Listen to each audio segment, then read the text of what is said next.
UP की राजनीति के चाणक्य और समाजवादी राजनीति का ध्रुव तारा रहे मुलायम सिंह यादव का आज निधन हो गया।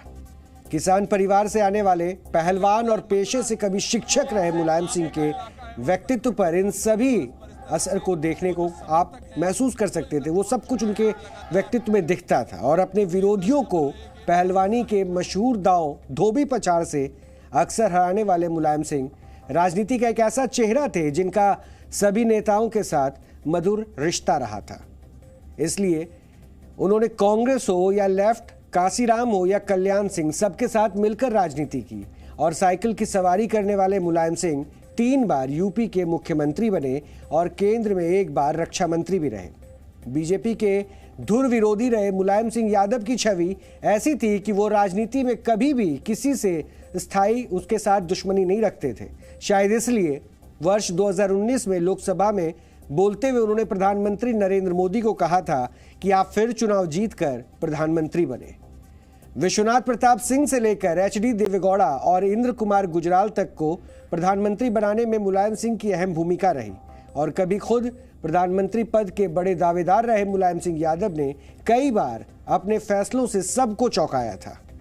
बेहद साहसिक फैसले लेने वाले नेताओं में शामिल मुलायम सिंह यादव अपने कई फैसलों की वजह से विवादों में भी रहे, लेकिन तमाम विवादों के बावजूद मुलायम सिंह यादव यूपी की राजनीति के सबसे बड़े चेहरे रहे, जिन्होंने संघर्ष से सत्ता के शीर्ष तक का सफर तय किया था। और आज आपको मुलायम सिंह यादव की जिंदगी से जुड़ी हमारी ये रिपोर्ट जरूर देखनी चाहिए।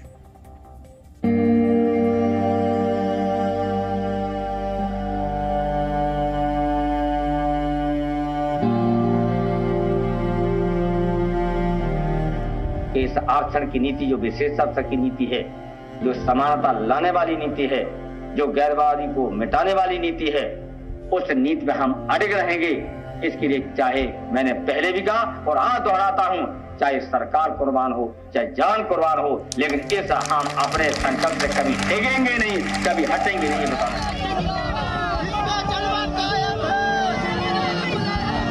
सफल हो या असफल हो वो अलग बात है, लेकिन समाजवादी पार्टी अपने सिद्धांतों पर अड़ी रहेगी और चलती रहेगी और संघर्ष करेगी।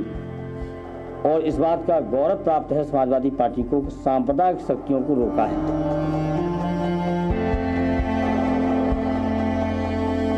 हम गरीबों के, मजदूरों के नेता बनने का दावा करते हैं, लेकिन मुझे फख्र है कि गरीबों का समर्थन मुझे है।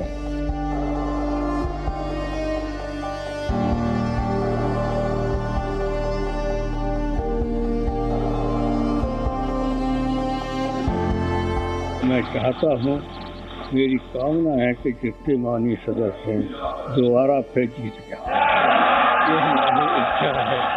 तो ये भी चाहता हूँ, हम लोग इसको इतना बढ़ा तो नहीं आ सकते हैं, प्रधानमंत्री जी आप फिर बने प्रधानमंत्री।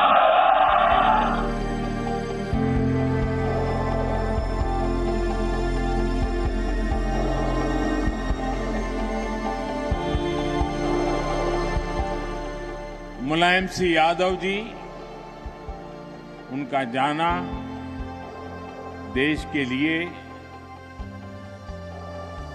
एक बहुत बड़ी क्षति है। मैं आज आदरणीय मुलायम सिंह जी को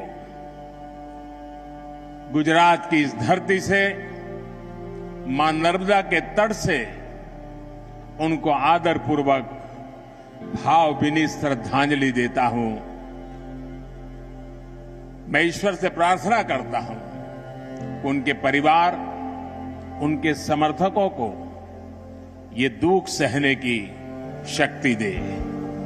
ये लीडर जो लोगों से जुड़ा हुआ था, जमीन से जुड़ा हुआ था, सारी जिंदगी इन्होंने लोगों की खुशी के लिए, गरीब को उठाने के लिए, उसकी बीमारी, उसकी बदहाली, उसकी बेकारी को दूर करने के लिए जिंदगी दी इन्होंने।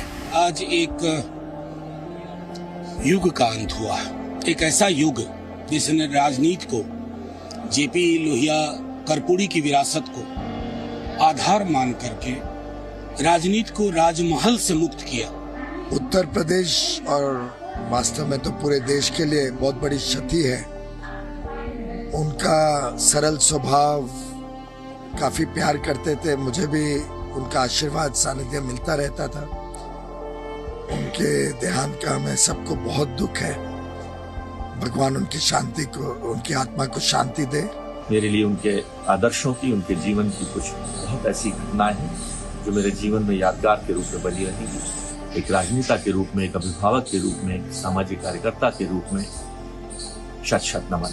बहुत याद आएंगे मुलायम सिंह जी। समाजवाद के उसूलों पे उनका विश्वास था और उसी के तहत चलने की उनकी मंशा भी थी और पिछड़े हुए लोगों के लिए वो एक मसीहा थे। ऐसे एक व्यक्ति को हमने खोया है।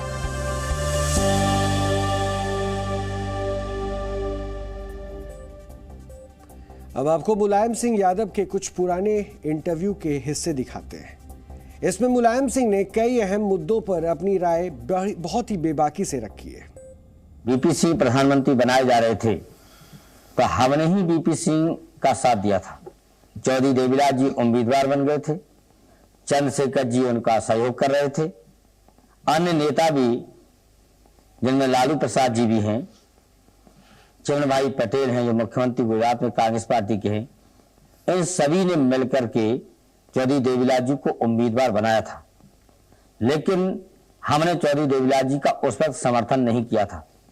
हमारी कथनी और करनी में भेद नहीं है, इसलिए हमने उस समय भी एकमात्र हमारे समर्थक थे और हम थे जिन्होंने बीपी सिंह को प्रधानमंत्री बनाने का काम किया था। जहां तक कि काशों को गोली चलाने का सवाल है, वो हमने देश हित में गोली चलाई थी।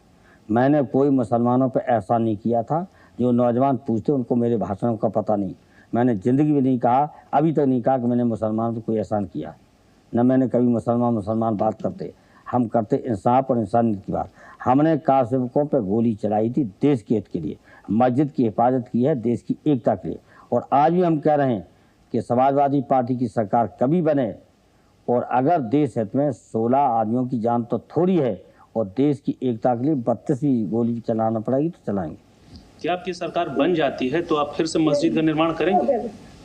उस संबंध में तो समाजवादी पार्टी और मुझे फख्र है मुसलमान देश के मुसलमानों पर, उन्होंने स्पष्ट कह दिया है कि अदालत जो फैसला करेगी वो हम मानेंगे। वही समाजवादी पार्टी की राय। आज तक मुलायम सिंह ने कभी नहीं कहा हम प्रधानमंत्री को उम्मीदवार, आज तक। हाँ, कुछ हमारे हमदर्दों ने और जिनको मुझ पर भरोसा है उन्होंने मुझे प्रधानमंत्री पद के लिए आगे लाए हैं। मेरी बिना जानकारी में मुझे तब बताया है जब देवेगौड़ा साहब के हटने के बाद, जब ये तय हो गया कि मुलायम सिंह ही प्रधानमंत्री बनेंगे, मुझे 1 से 2 डिग्री टेम्परेचर था।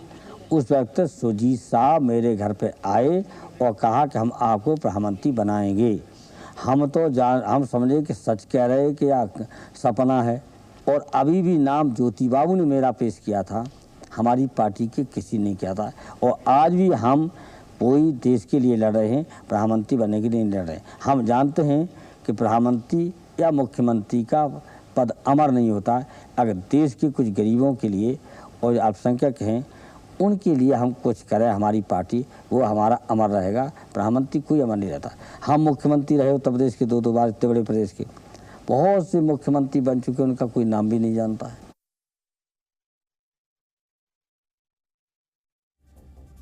राजनीति में कभी हार नहीं मानने वाले मुलायम सिंह यादव के निधन के साथ एक युग का आज अंत हो गया।